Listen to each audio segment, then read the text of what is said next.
137 meters long, 23 meters wide, 3 full stories.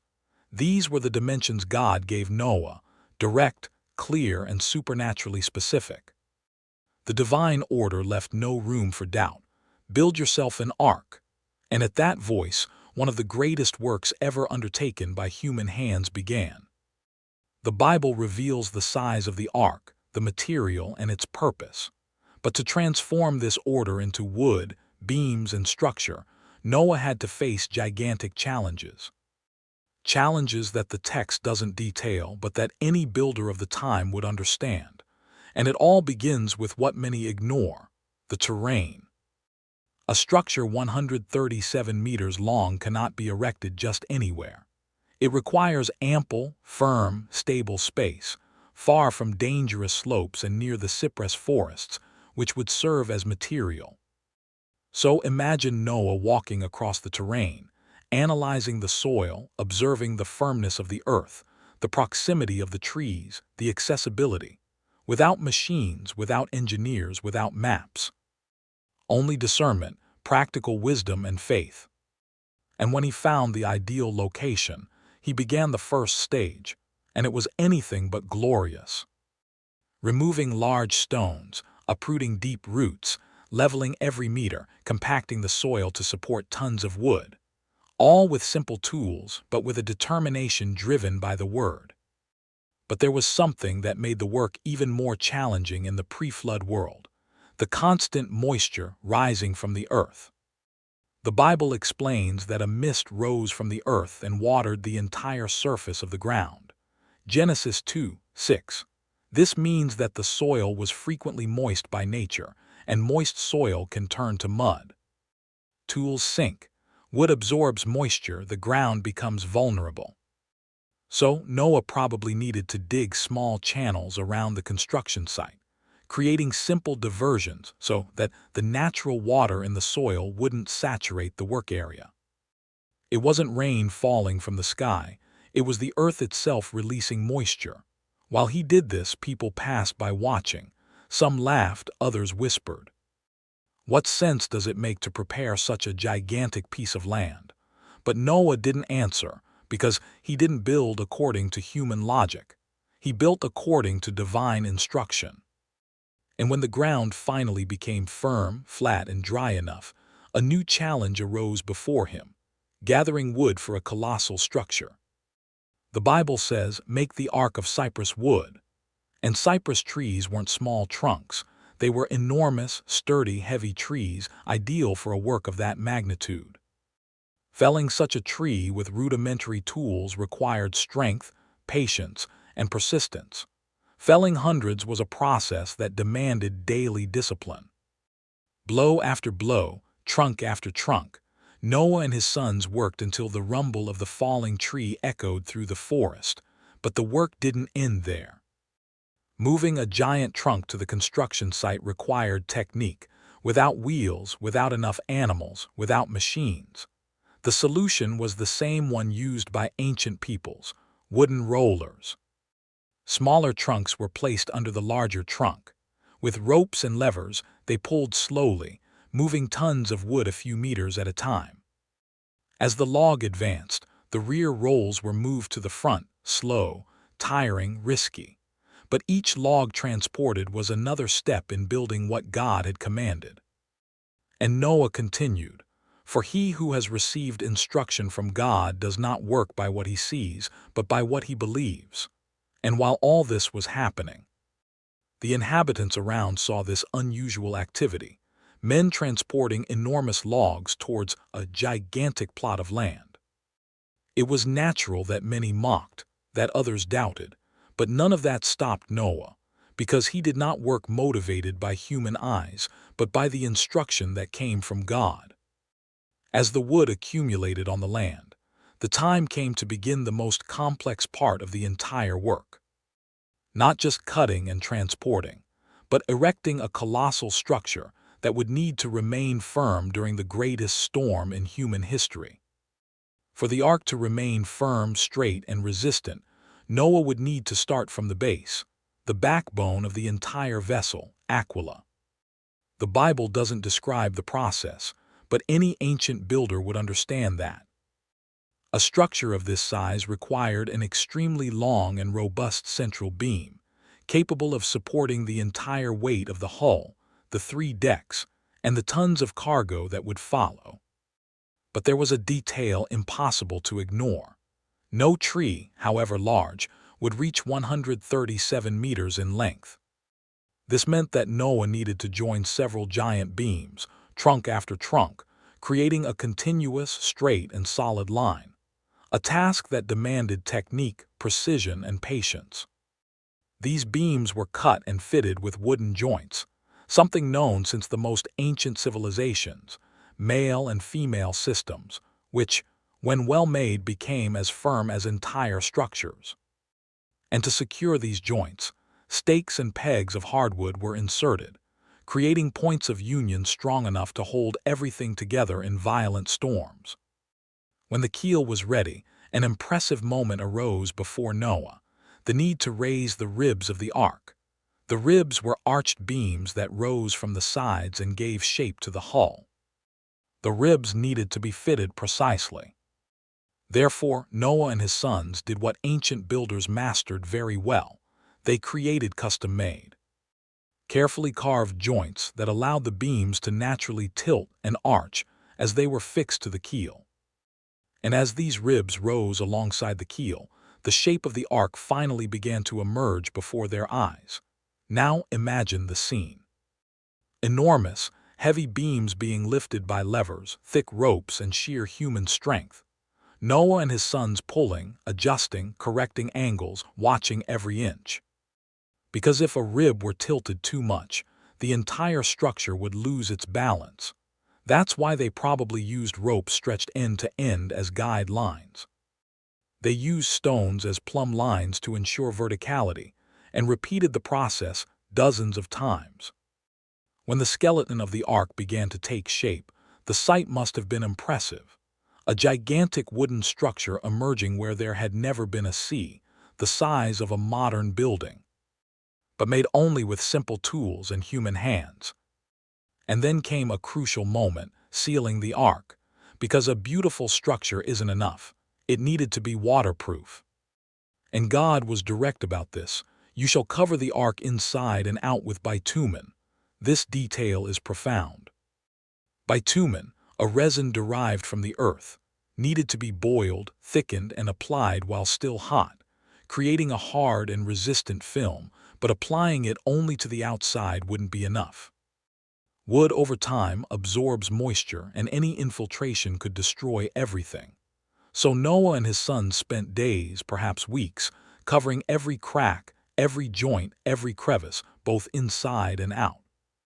Each layer needed to dry before receiving another, and any flaw could compromise the entire project. In the end, when the last part was sealed and hardened, the ark was no longer just a wooden structure. It was an airtight shelter, designed to face something that had never happened before in human history. And the next step would be as important as the external structure: organizing the interior to house living creatures. The Bible reveals a fundamental detail: "You shall make compartments in the ark." The Hebrew term used, kiningin, literally means nests, cells, small divisions. That is, the ark was not an open shed.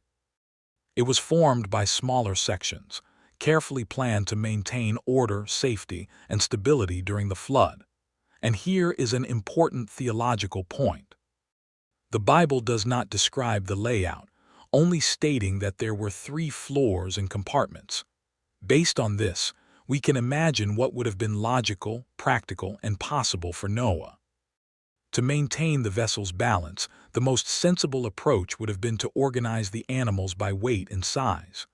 Lower floor: heavy animals, elephants, hippos, large cattle. This would keep the center of gravity low, preventing dangerous oscillations. Middle floor: medium-sized animals, lions, bears, deer, larger domestic animals. Upper floor: birds and smaller, lighter animals, less impact on balance and closer to ventilation. This division does not contradict. The Bible is entirely consistent with such a large structure. Compartments were essential. Without them, predators could attack prey, animals could injure each other. There would be total chaos inside. Diseases would spread rapidly. So Noah probably built simple but strong enough internal walls to keep each species in its space. These walls needed to fit together well, without compromising the integrity of the hull. Remember that each piece of wood added weight and needed to be planned. Ventilation. The Bible mentions, "You shall make an opening a cubit from above." This indicates a kind of long, continuous window below the covering, but to ventilate 3 entire floors, Noah probably did. Small protected side openings, external overhangs that prevented water from entering, internal corridors for air circulation, all within the logic of the pre-flood environment. Without adequate ventilation, the gases produced by the animals would be deadly. Food storage. A year's worth of food for all creatures meant an enormous amount of supplies. The Bible says, "You shall take food for yourself and for them." This included hay, grains, dried fruits, roots, water stored in jars and containers. Therefore, entire areas of the ark's interior needed to be dedicated solely to food, stored in an organized manner and protected from moisture. The ark was more than a ship. It was a floating city with complete logistics, waste disposal, plausible possibilities, slightly inclined floors, simple drainage channels, small side openings just to drain liquids. And when each space, each division, each corridor was ready, Noah realized that the work was reaching its most critical point, the door. A gigantic opening, large enough to allow the entry of animals of all sizes, and at the same time, strong enough not to compromise the entire structure. The door would be the most vulnerable point of the ark and also the most symbolic point, because the Bible says something extraordinary. The Lord closed the door man built, but God sealed it. Among all the elements of the ark, none attracted more attention than the door. The Bible clearly mentions, "and put a door in its side." Genesis 6:16. To prevent the enormous opening from compromising the structure, Noah likely installed thick beams around the frame, diagonal bracing, strong and deep joints, and high-strength wood on the edges, all to ensure the door wouldn't become a point of collapse. And remember, Noah didn't have enough metal to create huge hinges like modern ones. So the most plausible system would be a vertical pivot, a large reinforced wooden shaft on the side of the door, allowing it to rotate forcefully but with stable operation. Here's a precious theological point. The Bible says, "And the Lord shut the door." Genesis 7:16. That is, Noah built, God sealed. Before the animals arrived, Noah certainly walked through the interior of the ark, testing beams, checking if the pitch had fully hardened, checking for cracks, reinforcing ribs, assessing the weight of the provisions already loaded, listening to the sounds of the compressed wood. In large wooden structures, it speaks, creaks, settles, and adapts. And Noah, with the experience gained over years of construction, would know if something was wrong. And then something supernatural happened. The Bible is explicit. The animals came to Noah. They weren't captured, they weren't forcibly driven, they didn't arrive randomly. They came. It seemed like an orchestrated movement, as if an invisible hand were guiding each species. Imagine the scene. Pairs of animals emerging from the trees, birds landing near the entrance, wild creatures walking calmly alongside prey, reptiles crawling in the exact direction, offspring following instincts they hadn't learned, and each positioning itself in order, without chaos, without confusion, without attacks. It was the seal that this wasn't just a human project. It was a divine act happening before the eyes of Noah's family. When everyone entered, animals, birds, reptiles, Noah, his wife, his 3 sons, and then 8 more people entered the ark. And so the work was completed. Faith had been obeyed. And now began the most challenging part. how Noah and his family survived inside the ark during the days of the flood. With the door closed by God's own hand, a different silence filled the ark. Outside, the world continued as if nothing had happened. Inside, everything was ready. Animals were accommodated, compartments organized, food stored, the structure sealed and firm. It was the beginning of something that had never happened in the history of humanity. The Bible describes this moment with solemn words. In the 600th year of Noah's life, all the fountains of the great deep burst forth, and the floodgates of the heavens were opened. Genesis 7:11. This indicates underground waters exploding to the surface, internal pressures released, gigantic volumes of water gushing forcefully, earthquakes, and deep ruptures in the earth. Noah's family felt the ark tremble, not from the water above, but from the violent movement of the earth below. Then, something even more extraordinary happened. The floodgates of heaven opened. It was the first rain in history, and not an ordinary rain. Thick drops, increasing volume, deafening noise on the wood. Thunder echoed, flashes of light ripped across the sky. The ark, until then motionless, began to feel the touch of the first waters accumulating around it. Imagine the neighbors who laughed at Noah, those who called the ark madness. The Bible doesn't describe their feelings, but it's easy to imagine. Shouts at the unknown rain, astonishment at the rapidly rising waters, people running without understanding, panic at something that had never happened before. The faith that had previously seemed like madness now became their only refuge. The water rose until the heavy, firm hull began to float. For Noah and his family, this must have been an indescribable sensation. The wood creaking, the floor vibrating, the initial rocking, the sound of water lapping against the side, the ark lifting off from the earth for the first time. That vessel, built over decades, was finally fulfilling its purpose. The ark wasn't guided by sails, oars, or rudders. It didn't need them. It was in God's hands. The Bible describes it.